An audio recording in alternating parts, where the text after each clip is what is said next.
High বন্ধুরা, সকলকে good morning জানিয়ে আজকেও ব্লগটা শুরু করে দিলাম। আর সবাই কেমন আছো কমেন্টে অবশ্যই জানিও। তো দেখো সকাল সকাল আজকে স্নান কমপ্লিট, আর এই মাত্র ছাদে আসলাম। এই দেখো বালতিতে জামা কাপড় এখনও মেলা হয়নি। আর এই যে সায়ন অনেক ঘুমিয়েছে, সায়নের পরীক্ষা শেষ। আর সায়ন আজকে পুরো 9টা অবধি ঘুমিয়ে নিয়েছে, আর পড়তে বসেনি আজকে। আর পড়তে বসবে না, বসবে খাওয়া দাওয়া কমপ্লিট করে তারপর। তো চলো এবার জামা কাপড়গুলো মেলে নিই।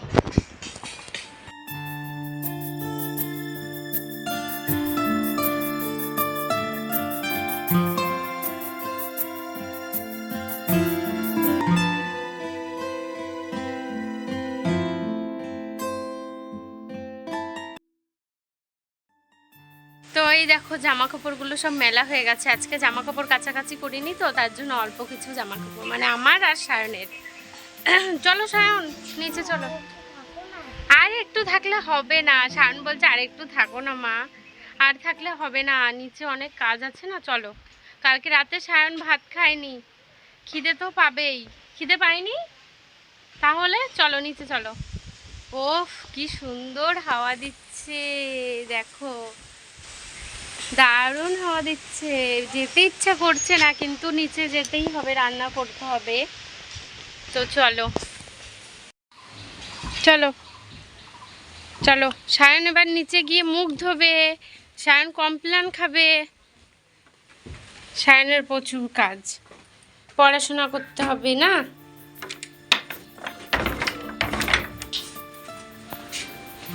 চলো চলো,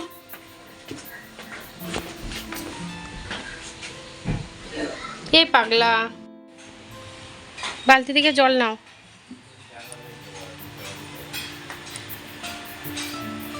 তাড়াতাড়ি করো। ভালো করে মুখ ধোবা, হ্যাঁ ভালো করে মুখ ধুয়ে আসবা। এক মুখ জল নাও, এক মুখ। দেখি দাঁতটা দেখি। ইস, দাঁতটা একটু ভালো করে মাজতে হতো। সায়নের দাঁতটা একদম হলুদ হয়ে গেছে। হ্যাঁ তাড়াতাড়ি করবা, হ্যাঁ করে আসো, আমি জল বসাচ্ছি। দেখো বন্ধুরা, সকাল সকাল কমপ্ল্যান নিয়ে বসেছে। কালকে রাতে ওর বাবা কমপ্ল্যানটা এনেছে, তারপরে রাতেবেলা অনেকবার ডেকেছি সায়ন ওর বাবা কমপ্ল্যান নিয়ে এসছে, ওর কোনো হুঁশ নেই, ও ঘুমিয়ে ব্যস্ত। তো সকালবেলা উঠে যেই দেখেছে, বাবা কি আনন্দ। মানে ও ছাতু খেতে একদম পছন্দ করে না, এই কমপ্ল্যানটা থাকলে কমপ্ল্যান দেবো, এখন বিস্কুট দিয়ে খেয়ে নেবে। কি হেঁচুটি উঠছে, মানে জল খাচ্ছি তাও কমছে না। তো এই দেখো গরম জল করে নিয়ে এসেছি, এবার কমপ্ল্যানটা দিয়ে গুলিয়ে দেবো। ও বাবা বিস্কুট দিয়ে ও খেয়ে নেবে, তারপরে আবার ভাত খাবে, পরে ভাত বসাবো। তো তারপর সায়ন একটু পড়তে বসবে। তো চলো সায়ন খেয়ে নি।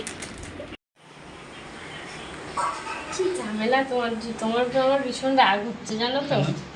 এইগুলো কি মানে তুমি দেখো, এইটা একটা ঝামেলা, আবার এই যে এইটাও একটা ঝামেলা। বলো তো কাটতে কত টাইম। খয়রা মাছটা আনতাম না, কি বলতো চিংড়ি মাছ নিয়েছি, তো চিংড়ি মাছ নেওয়ার পরে দেখি আর ইঁচড় পাচ্ছি না। সেই বড় বড় ইঁচড়, ওটা তো কাঁঠাল চিংড়ি আর নিলাম না। রবিবারের বাজার বোঝো না, সব তাড়াতাড়ি। তুমি বলো এখন কত বেলা, 12:30 বাজে, আমি কখন এই মাছগুলো বাজবো। খয়রা মাছ ভালো দেখলে কি মাছ নেওয়া ভালো লাগে না। তুমি তো জানো ওই ফ্রিজে মাছ রাখি না। রাখো না তো জানি, কি করা যাবে। দেখো বন্ধুরা, কাজের আর শেষ নেই। এখন আবার এই যে সবজিগুলো মাছের সঙ্গে সব ঠেকা একদম ব্যাগের মধ্যে ভরে নিয়ে চলে এসছে। আর আগে এগুলো ধুয়ে নিতে হবে, নাহলে আমার ফ্রিজে আমি একদম রাখতে পারবো না। আমার ভালো লাগে না এসব কাজ।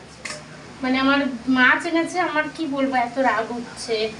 আবার তার মধ্যে এই সবজিগুলো এখন সব ধুতে হবে, সব কিছু। তো চলো এবার আমার কল পারে, আমার আবার জল চলে যাবে, ট্যাঙ্কির জল তো নেই, কলে জল দেয় সেই টাইম মতন জলগুলো সব ধরতে হয়, নাহলে আবার জল চলে যাবে। তো তাড়াতাড়ি করে কাজ করছি।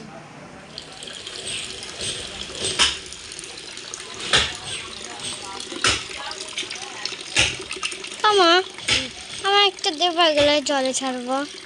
মরে গেছে তো। হ্যাঁ এইগুলো একদম মরে গেছে, তাই একটু ছাড়বো। ঠিক আছে দেখেছিস এই মাছ কাটতে কত সময় লাগে। হুম তো খেতে তো দেখি আরেকবার দেখাও। দেখেছিস তো কি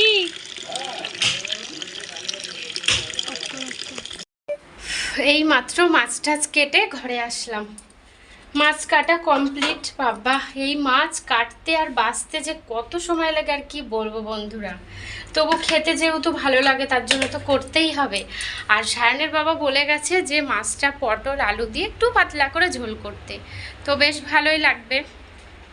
তো ওদের যেটা ভালো লাগে সেটাই আমি রান্না করি, আমার নিজের পছন্দের খুব কমই করি। আর এদিকে দেখো এই যে টিভি দেখছে সায়ন, সায়নের বেশ ভালোই হয়েছে তাই তো। সায়ন খুব সুন্দর টিভি দেখে। আর এই দেখো কি খাচ্ছি দেখা একটু, ওকে বেলের শরবত করে দিয়েছি, ও আমাকে বারবার ডাকছে মা আমি আর খেতে পাচ্ছি না, আমি আর খেতে পাচ্ছি না। আর এই গরমের মধ্যে কুরকুরে লেস ক্যাডবেরি এসব সব খাবে, কিন্তু আমি যদি বলি যে একটু ভালো জিনিস খাবে না, এই যে এইটুকু এবার আমাকে খেয়ে নিতে হবে। তো বন্ধুরা অনেকটা বেলা হয়ে গেছে, আজকের ব্লগটা আর বেশি বড় করব না, এখানেই শেষ করব। তোমরা সবাই খুব ভালো থাকবে, সুস্থ থাকবে। আর এই গরমে তোমরা কিন্তু অবশ্যই শরবত করে করে সবাই খাবে। তো আজকের মতন টাটা বাই বাই, আবার দেখা হচ্ছে কালকে, বাই।